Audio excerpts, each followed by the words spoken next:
हा निलंगा राईस एवढा फेमस का होत आहे आणि सगळ्यांना पसंत का येत आहे? त्यामागचं कारण म्हणजे नाना प्रकारच्या तांदळामधून एक सिलेक्टिव्ह तांदूळ निवडणे आणि त्यापासून भात तयार करणे.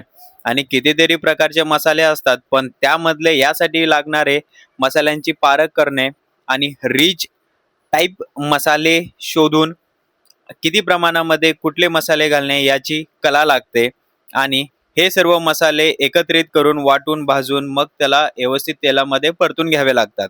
त्यानंतर मग असा हा भात तयार होतो.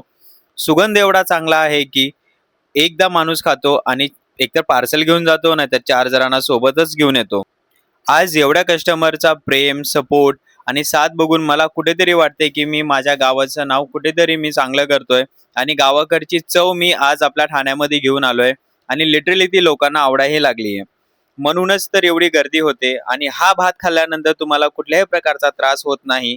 निलंगा राईस नावच का? कारण की लातूर जिल्ह्यामध्ये निलंगा तालुका आहे आणि तिथे खूप फेमस हा राईस आहे. म्हणूनच नाव दिलं निलंगा.